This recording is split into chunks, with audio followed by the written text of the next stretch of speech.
things for Christians is to have patience. We're often told that we have to be patient. We have to wait on God's timing. But let's be real. It can be painful. It can be hurtful to wait on God's timing.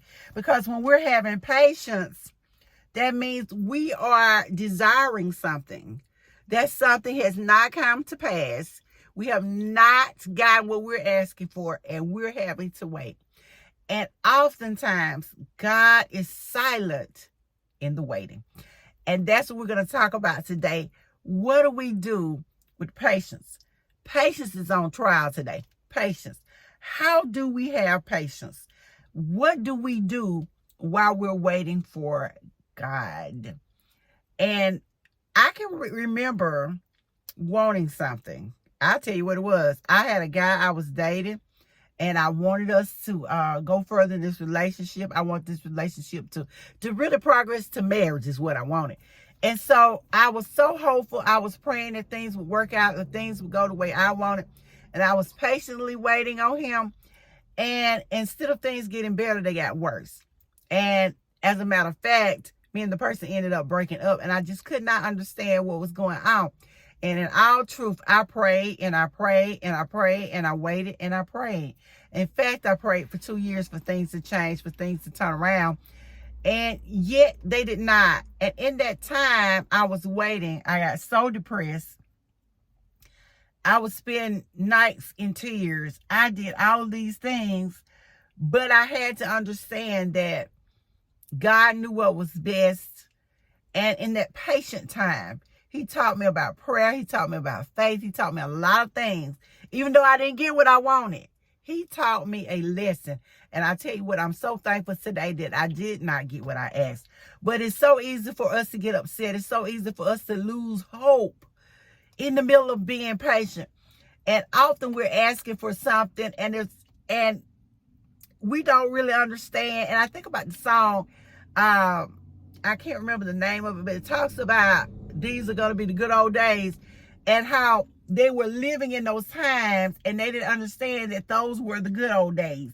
And now when they look back at them, they say, hey, those were the good old days. They didn't seem like the good old days, but they were.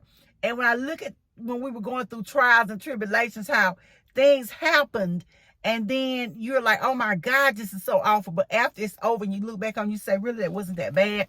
And that's how it is a lot of time with us with being patient. We don't understand that the change is coming. We're told in Galatians chapter 6 and verse 9 that we're not to grow weary in doing good, but in due season we will reap if we faint not. And the reason it says that if we faint not is because it's hard to be, well, I'll say it is for me and for most people. It can be hard to be patient. It can be hard to wait on things. And it's easy to get discouraged and to faint. We're also told in Philippians chapter 4 and verse 19 that we are to be anxious for nothing, but in all things with prayer, supplication, and thanksgiving, we are to make our requests known unto God. That lets us know that once we make our requests unto God, we are to wait patiently on him to answer us, and that we are to be anxious for nothing. When we look at Daniel who prayed, remember his answer was held up for 21 days. And the Lord told him, he said, from the moment you begin to pray, I sent the answer. So sometimes God has sent the answer. Sometimes he has already corrected the situation, and yet it's still the enemy is holding him up. I'll give you another example of a person having to be patient and wait. There was a lady whose name I'm not going to call, but I was listening to her podcast, her channel, and she was saying that the Lord led her to get up and leave the place where she was and go to another city. And when she got there, she didn't have anywhere to live. She sold her home at the place where she left. And she was like, Lord, but you told me to come. I cannot find anywhere to live. I cannot find a house. She ended up staying in an apartment for about 6 months of time. And she said, but what's going on? And she didn't understand it. But she knew she had been led to leave where she was and to go to this new city. Where as time passed, she suddenly found the perfect home for her. And she discovered later that the home when she came was not even built yet. It was being built. It was the perfect home for her. But when she first got there, it wasn't ready yet. So sometimes while we're being patient, God's preparing the other person, or he's getting things in place for us.